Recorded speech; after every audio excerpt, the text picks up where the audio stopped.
है, आज तो तेरी शादी है। शादी के बाद तो तेरे मजे ही मजे हैं। मस्त भाभी जी को लेकर घूमने चले जाना। अरे हट यार, तुझे तो हमेशा मजाक ही सूझता है। अरे यार, तू अपनी शादी की रात अचानक से इतना टेंशन क्यों लेने लगा? क्या प्रॉब्लम हो गई है तुझे? देख शेखर, अब सिर्फ तू ही मुझे बचा सकता है। मेरे भाई, थोड़ी देर दूल्हे के कपड़े पहनकर मंडप में बैठ जा। गाँव के बॉर्डर पर मेरी गर्लफ्रेंड दुल्हन के जोड़े में रास्ता भटक गई है। मैं आधे घंटे में अपनी गर्लफ्रेंड को लेकर आता हूँ। अबे एक मिनट, तेरी गर्लफ्रेंड? तेरी तो शादी होने वाली है इस लड़की से। अरे वो तो नकली दुल्हन है, उसकी जगह पर तो मेरी गर्लफ्रेंड आकर बैठेगी। तू दूल्हे के कपड़े में थोड़ी देर मंडप में बैठ जा। जैसे ही मैं अपनी गर्लफ्रेंड को लेकर आऊँ, तू बाथरूम में आ जाना। फिर मैं आकर अपनी जगह पर बैठ जाऊंगा और उसी तरह मैं दुल्हन को भी चेंज कर दूंगा।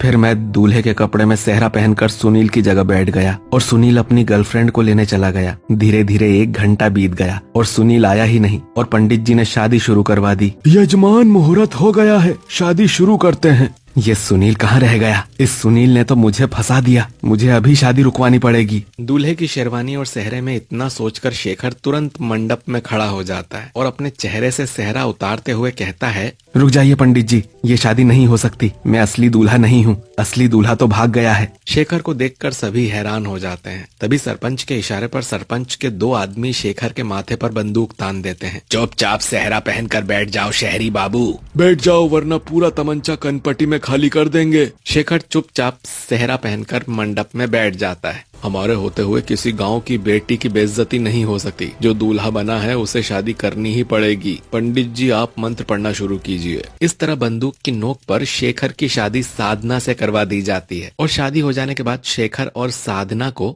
गांव के मेहमान घर में रखा जाता है। देखो, मैं तुम्हारा दूल्हा नहीं। ये शादी बंदूक की नोक पर कराई गई है। मैं इस शादी को नहीं मानता हूँ। हमने तो शादी से पहले अपना दूल्हा देखा ही नहीं था, पर अब हमारी शादी आपसे हो गई है तो आप ही हमारे पति हैं। फिर साधना से थोड़ी बातचीत के बाद मुझे पता चला कि इस पूरी घटना में कहीं भी साधना की कोई गलती नहीं है। सुनील ने कभी साधना को देखा ही नहीं था और न ही साधना ने कभी सुनील को देखा था। सुनील और साधना की शादी जबरदस्ती करवाई जा रही थी, जिस वजह से सुनील मुझे फंसाकर अपनी गर्लफ्रेंड के साथ भाग गया। उसे लगा था असली दूल्हा न होने की वजह से शादी कैंसिल हो जाएगी, पर गाँव वालों ने बंदूक की नोक पर मेरी शादी साधना से करवा दी।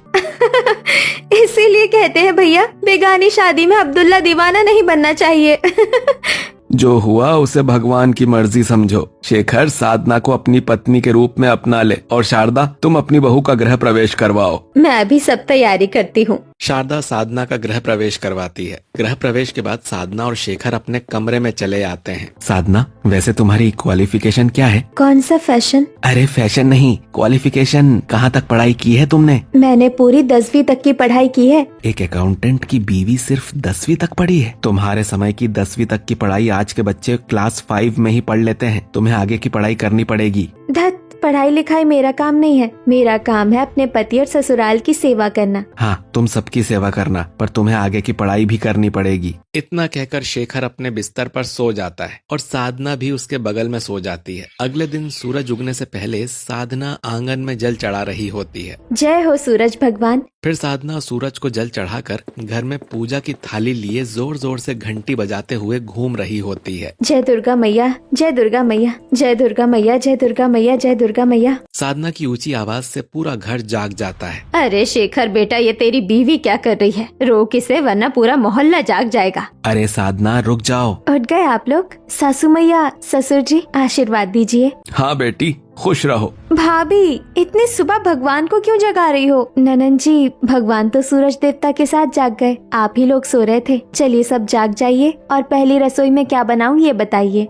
साधना, अभी ठीक से सूरज भी नहीं उगा है। इतनी सुबह नाश्ता कौन करता है? बहू, तू भी सो जा, हमें भी सोने दे। जब सब उठेंगे उसके बाद तेरी पहली रसोई होगी। साधना को समझाकर सभी अपने अपने कमरों में जाकर सो जाते हैं। वहीं साधना सोने की बजाय पूरे घर में बैठकर पोछा मारने लगती है। अपना ससुराल ऐसा चमका दूंगी कि सासू मैया जमीन देखकर अपनी चुटिया बांध लेंगी। इसी तरह साधना सबके जागने से पहले पूरे घर की साफ सफाई कर देती है। घर का हर कोना साफ होता है और फर्श आईने की तरह चमक रही होती है। तभी सभी तैयार होकर हॉल में आते हैं। वाह, पूरा घर आईने की तरह चमक रहा है। पर घर को इतना साफ सुथरा किसने किया? हमने किया है सासू मैया। अब आप लोग बताइए पहली रसोई में क्या बनाऊं? हमको सब कुछ बनाने आता है। बहू तू अपनी मर्जी से कुछ भी बना ले। भैया भाभी ये कौन सी आधी अधूरी लैंग्वेज बोल रही है? ये साधना के गांव की भाषा है, वहाँ हिंदी और देहाती मिक्स लैंग्वेज यूज होती है। इतना कहकर सभी अपने अपने कमरे में चले जाते हैं और साधना रसोई में आ जाती है। अरे यहाँ तो पहली रसोई के लिए चूल्हा ही नहीं है, बिना चूल्हे के मैं पहली रसोई कैसे करूँगी? साधना कुछ देर सोचने के बाद कहती है, ऐसा करती हूँ बगीचे से थोड़ी मिट्टी और कुछ ईंट लेकर एक मिट्टी का चूल्हा ही बना लेती हूँ और बगीचे के पेड़ से कुछ टहनियाँ तोड़ लेती हूँ। साधना बगीचे की मिट्टी खोदकर और 4 ईंटें लेकर रसोई में आती है और ईंटों के ऊपर मिट्टी लीप कर एक चूल्हा तैयार कर लेती है और चूल्हे की पूजा करके पेड़ की टहनियाँ लगाकर चूल्हा जलाती है। जय अग्निदेव। साधना कढ़ाई चढ़ाकर खाना बनाना शुरू करती है, पर कुछ ही देर में पेड़ की टहनियों के काले धुएं से पूरा घर भर जाता है। अरे ये काला धुआं कहाँ से आ रहा है? अरे धुआं आंखों में लग रहा है। काले धुएं से परेशान होकर सभी खांसते हुए अपने कमरे से निकलकर बाहर आते हैं और साधना के पास जाते हैं। भाभी बंद कीजिए इसे। शेखर सभी खिड़की दरवाजे खोल। प्रिया एग्जॉस्ट फैन चालू कर और बहू तू पहले ये चूल्हा बुझा। सभी दीवारों और लाइटों पर काला धुआं जम गया है। शेखर घर के सारे खिड़की दरवाजे खोलता है। प्रिया एग्जॉस्ट फैन चलाती है और शारदा पानी से चूल्हा बुझाती है। धीरे धीरे घर से सारा काला धुआं बाहर निकल जाता है। बहू तूने घर में मिट्टी का चूल्हा क्यों बनाया था? अपनी पहली रसोई के लिए। साधना तुम गैस चूल्हे पर भी तो खाना बनाकर पहली रसोई कर सकती थी। हमारे गांव में तो पहली रसोई मिट्टी के चूल्हे पर ही होती है। साधना वो गांव है, ये शहर है, दोनों जगह अलग अलग हैं। तुम गैस चूल्हे पर खाना बनाओ। ठीक है। साधना गैस चूल्हे की पूजा करके खाना बनाना शुरू करती है। कुछ देर में ढेर सारे पकवान बनाकर डाइनिंग टेबल पर सभी को परोसती है। बहू तूने सुबह सुबह परेशान तो बहुत किया, पर ऐसा स्वादिष्ट खाना खिलाकर दिल जीत लिया। भाई मुझे तो बहू के हाथों का स्वाद बहुत पसंद आया। वाकई खाना टेस्टी बनाना जानती हो, पर रोज इतना हैवी खाना बनाने की जरूरत नहीं है। सुबह का ब्रेकफास्ट लाइट ही बनाया करना। सभी तो तारीफ कर रहे हैं, पर ये अंग्रेजी में क्या कटर पटर बोले? नाश्ता करके सभी अपने अपने कमरे में चले जाते हैं और शेखर अपने ऑफिस चला जाता है। फिर साधना दोपहर में लैंडलाइन के पास आती है। हमारे ससुराल में लैंडलाइन है भाभी। मोबाइल फोन और लैंडलाइन दोनों है। इसमें हम अपने भाई बाबूजी से बात कर सकते हैं। हाँ बिल्कुल, नंबर बताइए। प्रिया लैंडलाइन से साधना के गांव में कॉल करके साधना को दे देती है और वहां से चली जाती है। तभी साधना लैंडलाइन उल्टा पकड़कर चिल्ला चिल्ला कर बात करने लगती है। पाँव लागत है माई बाबूजी, आशीर्वाद दो अपना बिटिया को। इसी तरह साधना बातें करने लगती है। तभी साधना के चिल्लाने की आवाज से सभी बाहर आ जाते हैं। बहू तो सोने देगी या नहीं? सुबह घंटी बजाने लगी थी, अभी चिल्ला चिल्ला कर बातें कर रही है। साधना लैंडलाइन रखकर घर के छोटे छोटे काम करने लगती है। इसी तरह शाम हो जाती है और शेखर भी ऑफिस से आ जाता है। सभी डाइनिंग टेबल पर खाना खा रहे होते हैं। आप सभी इतने परेशान क्यों लग रहे हैं? आपको पता है आपके जाने के बाद भाभी ने पूरा दिन किसी को आराम नहीं करने दिया है। कैसे? भाभी के कहने पर मैंने उनके गांव में लैंडलाइन से फोन किया, पर भाभी लैंडलाइन को उल्टा पकड़कर इतनी जोर से चिल्ला चिल्ला कर बातें करने लगी कि सभी आस पड़ोसी जान गए कि भाभी क्या बातें कर रही है। बहू गाँव की लाई है तो उसे शहरी चीजें सिखा दे। खाने के बाद मैं समझा दूंगा। और साधना तुम भी हमारे साथ बैठकर खाना खा लो। ई पाप ना करेंगे हम। ऐसा कुछ नहीं होता है, हमारे साथ बैठकर खाना खाओ। ना पति के साथ बैठकर खाना नहीं खाते हैं। आप लोग खा लीजिए, हम बाद में खा लेंगे। सभी अपना खाना खत्म करते हैं। फिर शेखर साधना को लैंडलाइन के पास ले जाता है। इस तरह पकड़ो और चिल्लाने की जरूरत नहीं है, तुम आहिस्ता से बात किया करो। शेखर साधना को समझाकर अपने कमरे में सोने चला जाता है। फिर साधना झूठे बर्तन धोकर कमरे में जाकर सो जाती है। ऐसे ही कुछ दिन बीतते हैं और एक रात पूरा परिवार खाना खा रहा होता है। आज खाने में क्या बना है? आज भाभी ने दाल चावल बनाए हैं। कोई बात नहीं, कभी कभी रात में भी दाल चावल खाने चाहिए। साधना अब तो तुम्हें इस घर में आए 1 हफ्ता हो गया है। आज से तुम हमारे साथ बैठकर ही खाना खाओगी। नहीं, मुझे पाप लगेगा। कब तक गांव की गवारों जैसी बात करोगी? थोड़ी मॉडर्न बनो, हम लोगों के साथ बैठकर खाना खाओ। शेखर के कहने पर साधना अपनी प्लेट लगाकर सभी के साथ खाने बैठ जाती है। चम्मच तो ले लो। भगवान ने हाथ दिए हैं, चम्मच की क्या जरूरत है? इतना कहकर साधना अपने हाथों से चावल, दाल और सब्जी को एक साथ मिलाकर उंगलियां चाट चाट कर खाने लगती है। साधना को इस तरह से खाते देख सभी का मुंह बन जाता है। देखते देखते साधना पूरी प्लेट उंगलियों से चाट चाट कर साफ कर देती है। जय माँ दुर्गा। अरे आप लोग खाना क्यों नहीं खा रहे हैं? हमारा पेट भर गया है, तुम जाओ। साधना अपनी झूठी प्लेट लेकर किचन में चली जाती है। तभी प्रिया शेखर से कहती है, भैया आप तो मॉडर्न वाइफ लाने वाले थे, बहुत अच्छी वाइफ लाए हैं। बेटा तू तो मॉडर्न लड़की से शादी करने वाला था, इतनी मॉडर्न लड़की से शादी कर ली कि खाना खाकर डकार मारकर माँ दुर्गा को बुलाती है। इसी तरह सभी शेखर का मजाक उड़ाने लगते हैं, जिससे शेखर एम्बेरस होकर अपने कमरे में सोने चला जाता है। और अगले दिन लंच टाइम पर शेखर अपने ऑफिस कलीग से बात कर रहा होता है। शेखर, मेरे पास आज रात की 2 एक्स्ट्रा मूवी टिकट है, वो तुम ले लो। पर मैं क्या करूँगा मूवी टिकट्स का? अपनी वाइफ के साथ चले जाना। टिकट्स ले लेता हूँ और साधना को फोन करके इन्फॉर्म कर देता हूँ। शेखर आमना से टिकट ले लेता है और साधना को फोन करता है, जहाँ साधना हमेशा की तरह चिल्लाकर बात कर रही होती है। हम जी। साधना तुम फिर चिल्ला रही हो, मैंने समझाया है ना, आहिस्ता बोला करो। शाम को रेडी रहना, हम लोग मूवी देखने चलेंगे। इतना कहकर शेखर फोन रख देता है और शाम होते ही घर आ जाता है, जहाँ साधना भारी साड़ी और ढेर सारे गहने पहनकर तैयार खड़ी होती है। कैसी लग रही हूँ? अच्छी लग रही हो, पर तुमने इतनी भारी साड़ी क्यों पहनी है? हम मूवी देखने जा रहे हैं, किसी की शादी में नहीं। साड़ी की जगह कोई मॉडर्न कपड़े पहनो। मूवी देखने के बाद हम दोनों रेस्टोरेंट चलेंगे। वो क्या होता है? हमको तो अक्षय कुमार की मूवी देखना है। हाँ ठीक है, पर पहले तुम कपड़े चेंज करो।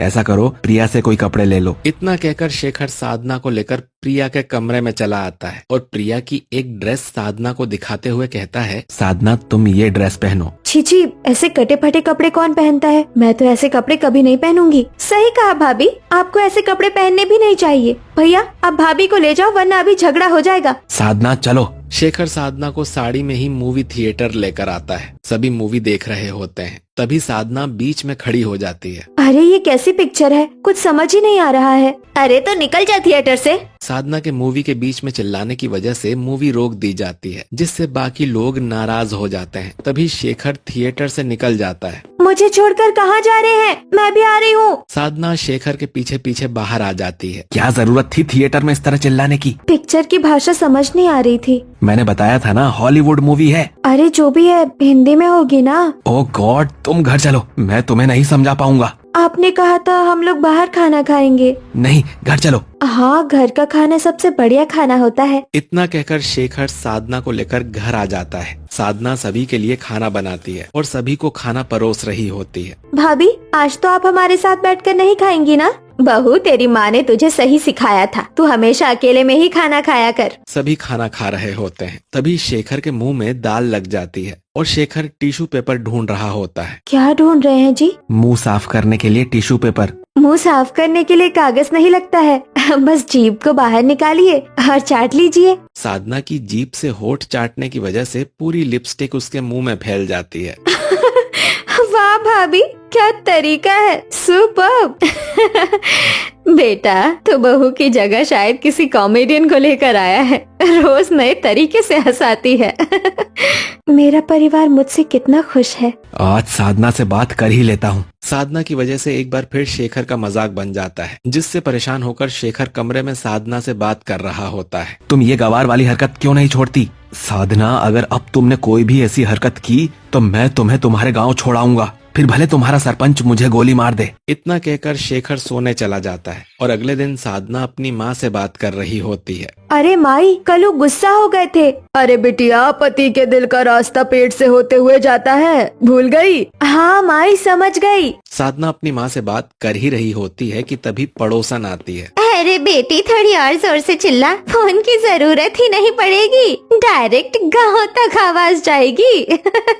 तुम्हारे कान भी बड़े तेज हैं, जरा सुन के बताना पाकिस्तान क्या प्लानिंग कर रहे हैं। अरे गुस्सा क्यों करती हो शारदा बहन, मैं तो मजाक कर रही थी। मैं भी मजाक ही कर रही थी। शारदा के जवाब से विमला मुंह बनाकर चली जाती है और साधना किचन में खाना बनाने लगती है। ऐसे ही रात हो जाती है और साधना सभी को तरह तरह के पकवान परोसती है। अरे इतना सारा खाना किस लिए बनाया है? आपके लिए बनाया है, चलिए खाना शुरू कीजिए। मैं इतना खाना नहीं खा सकता। नहीं, आपको खाना ही पड़ेगा। साधना शेखर को जबरदस्ती सारा खाना खिलाती है। खाने के थोड़ी देर बाद साधना गर्म दूध में दही और घी डालकर शेखर को जबरदस्ती पिला देती है, जिसकी वजह से आगे 2 दिन शेखर को लूज मोशंस होते रहते हैं। फिर अगले दिन शेखर ब्रेकफास्ट करते हुए फोन पर बात कर रहा होता है कि तभी खाना कैसा बना है?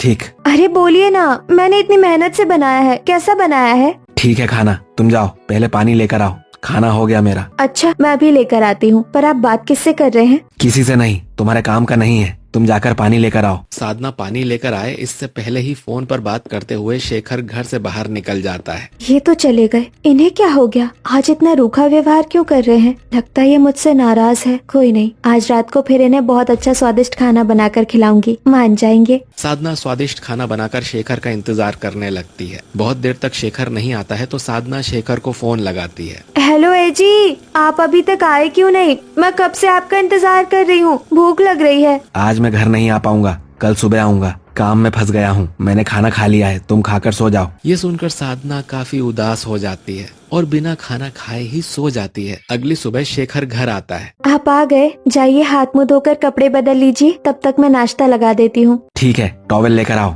शेखर कपड़े खोलकर बिस्तर पर रखता है। तभी साधना की नजर शेखर की टी शर्ट पर पड़ती है। ये क्या? इनकी शर्ट पर ये लड़की के बाल और ये लिपस्टिक के दाग। हाय दैया, सौतन का चक्कर। अब क्या हो गया? शोर क्यों मचा रही हो? ये बाल किसके हैं?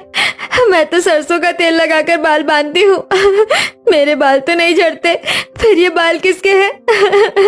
किसके हैं क्या मतलब? तुम्हारे ही हैं। ऐसा थोड़ी है कि तुम्हारे एक भी बाल नहीं झड़ते हैं, और ये लिपस्टिक के दाग भी तुम्हारे ही हैं। तुम ही ऐसी गवारों जैसी हरकतें करती रहती हो। इतना कहकर शेखर फोन पर बात करते हुए फिर कमरे से बाहर निकलने लगता है। हाँ हाँ ठीक है, तुम लोनावला गार्डन में आओ, मैं भी आ रहा हूँ। जरूर ही ये उस मनहूस लड़की से बात कर रहे होंगे। मैं भी चलकर देखती हूँ क्या माजरा है। अब साधना भी ऑटो करके शेखर की कार के पीछे पीछे जाती है। शेखर वहाँ गार्डन में एक लड़की से मिलता है जो बहुत ही ज्यादा स्लिम और वेल मेंटेन्ड दिखाई पड़ती है। अच्छा, तो मेरा पिया इस सौतन के चक्कर में फंसा है। यही वो चुड़ैल है, गोरे बदन पतली कमर दिखाकर मेरे भोले पति को फंसा लिया इसने। वो रोते रोते घर आती है और ये सारी बातें घर वालों को बताती है। जानती हो सासू माँ, आपके लाडले बेटे ने क्या किया है? तुम कम ड्रामा करती हो क्या कि अब मैं उसकी भी शिकायत सुनूं? बताओ उसने क्या कर दिया। मत पूछिए, मेरी तो किस्मत ही फूट गई। मेरी सौतन आ गई, सौतन। भाभी, आप इतना क्यों रो रही हो? हुआ क्या है, साफ साफ बताओ। तुम्हारे भैया को आज मैंने किसी लड़की से बात करते हुए देखा। मैं बहुत दिनों से देख रही थी, वो मुझे नजरअंदाज कर रहे थे, तभी शक हो गया था, और आज तो मैंने रंगे हाथ पकड़ लिया। क्या? ये कैसी बात कर रही हो? मेरा बेटा ऐसा नहीं कर सकता। ऐसा किया है उन्होंने। मैंने आज गार्डन में उन्हें खुद एक गोरी चुड़ैल के चक्कर में फंसा हुआ देखा। अच्छा, तू रोना बंद कर, उसे आने दे। उसकी तो आज खैर नहीं, मैं बात करती हूँ। अगर ऐसा कुछ हुआ ना तो मैं खुद उसे सजा दूंगी। हाँ भाभी, आप मत रोइए, हम आपके साथ हैं। ये सब सुनकर पूरा परिवार आग बबूला होकर शेखर का इंतजार करने लगता है कि इतने में शेखर आता है। आ गए आप अपनी स्पेशल वाली जरूरी मीटिंग करके? हाँ आ गया, और देखो मेरे साथ कौन आई है। अरे, ये वही है ना जिससे आप गार्डन में मिल रहे थे? देखिए सासू माँ, ये तो इसे घर भी ले आए। ये कौन है बेटा, और इसे घर क्यों लाए हो? माँ, ये मेरी पेइंग गेस्ट है, ये कुछ दिनों तक यहाँ रहेगी। देखा तूने, न जाने क्या अनाप शनाप सोचे जा रही थी। मुझे पता है मेरा बेटा ऐसा है ही नहीं। ये पेंट गेस्ट है घर की। Paying guest? वो क्या होता है? तुम अपनी भाषा में समझो कि ये मेहमान है हमारे घर की, और रोना धोना बंद करो, इनके लिए अच्छा खाना बनाकर तैयार करो। साधना अपने आंसू पोंछते हुए किचन में जाती है और जल्दी जल्दी स्वादिष्ट खाना बनाकर तैयार करती है। खाना बन गया है, चलिए आप भी खाना खा लीजिए। तुम सबको खाना खिलाओ, मैं ऑफिस में काम करके खाना खा लूंगा। गौरी मैडम जी, आप भी खाना खा लीजिए। मैं अभी थोड़ा काम कर रही हूँ, आप सब खाना खा लो, मैं भी बाद में खा लूंगी। सभी घर वाले खाना खाकर चले जाते हैं कि तभी शेखर आता है। हाँ निकालो अब खाना, क्या बनाया है? अब मिली आपको फुर्सत, देखिए मैंने आपके लिए क्या क्या बनाया है। हाँ ठीक है, निकालो, और श्वेता तुम भी आओ, साथ बैठकर खाना खा लो। साधना शेखर और श्वेता दोनों की थाली परोसती है। साधना, खाना तो तुमने बहुत ही ज्यादा टेस्टी बनाया है। एक ही काम तो ये अच्छा करती है। तुम भी तो इतने मजे से खा रहे हो, और ये क्या, तुम्हारे मुंह पर दाल लग गई है। इतना कहकर श्वेता अपने रुमाल से शेखर का मुंह पोंछती है। ये देखकर साधना का मुंह बन जाता है और गुस्से से साधना कमरे में चली जाती है। क्या हो गया, तुम इतने गुस्से में वहाँ से क्यों आई? तुम्हें इतनी जलन क्यों हो रही है? क्या तुम्हें मुझ पर यकीन नहीं? नहीं, मैं शक नहीं कर रही हूँ, बस उसने आपको छुआ तो मुझे अच्छा नहीं लगा। अरे वो सिर्फ हमारी पेइंग गेस्ट है और ये सब नॉर्मल है, तुम इतना मत सोचो। शेखर इसी तरह साधना को टाल देता है, पर अगले दिन जब श्वेता शेखर से चिपक कर बातें कर रही होती है तभी साधना गुस्से में बाहर आती है। क्यों रे चुड़ैल, तू मेरे पति को अपने प्यार में फंसाएगी? रुक, बताती हूँ मैं तुझे। तभी वहाँ शेखर आता है और साधना को धक्का दे देता है। दूर हटो तुम यहाँ से, तुम्हारी हिम्मत कैसे हुई इससे इस तरह की बात करने की? ये मेरी होने वाली पत्नी है, तुम्हारी सौतन, और वैसे भी तुम मेरे टाइप की नहीं हो, इस वजह से इससे दूर ही रहो। चलो श्वेता, हम चलते हैं, बड़बड़ाने दो इस पागल को यहीं पे। वो श्वेता के साथ वहाँ से चला जाता है और ये सारी चीज प्रिया देख रही होती है, जो आकर साधना को समझाने लगती है। हाँ हाँ, अब आप भी अपने भाई की ही साइड लीजिएगा। आप ही सोचिए, आपके सामने अगर आपका पति किसी और को अपनी पत्नी बताए तो आपको कैसा लगेगा? हाँ भाभी, मैं समझ सकती हूँ आपकी बातें, लेकिन मैं ये भी समझ गई हूँ कि आप भैया की टाइप की नहीं है, इस वजह से भैया ऐसा कर रहे हैं। अब देखिए, मैं आपको इस तरह तैयार करती हूँ कि आप भी किसी मॉडर्न से कम नहीं लगेंगी। इतना कहकर अब प्रिया साधना को मॉडर्न और अच्छी तरह सारी चीजें सिखाने की कोशिश शुरू कर देती है। आप मुझे यहाँ क्यों लाई है? भाभी, मैं आपको कुछ YouTube वीडियो दिखाऊंगी, आप उसकी तरह बैठना, चलना और कपड़े पहनना सीखिएगा।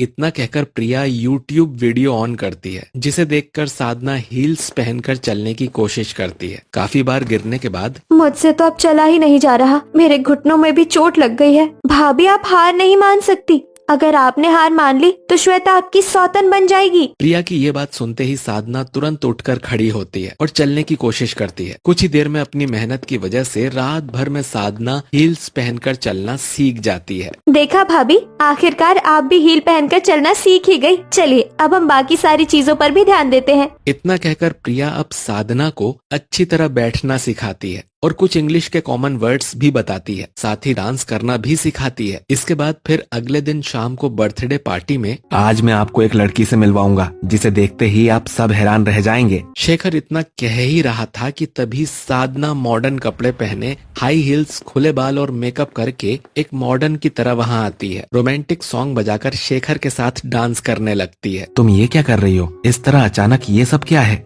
ये मैं अपने पति यानी आपके लिए कर रही हूँ। आप बस मुझे छोड़कर मत जाइएगा, मैं वही करूँगी जो आप कहेंगे। अरे ये क्या बकवास कर रही हो? भला मैं तुम्हें क्यों छोड़कर जाऊंगा? पागल हो गई हो क्या? अच्छा, आप अब झूठ बोल रहे हैं। आपने तो मेरी सौतन को इस घर में ला रखा है और अब पूछते हैं कि किसकी बात कर रही हूँ। अरे वो तो प्रिया की ही दोस्त है, और वैसे भी ये सारी प्रिया की ही प्लानिंग थी, ताकि वो अपनी भाभी पर से गवार का टैग हटाकर एक मॉडर्न भाभी में बदल सके। ये सुनते ही साधना बहुत ज्यादा खुश हो जाती है और फिर सभी साथ में बर्थडे पार्टी एंजॉय करते हैं।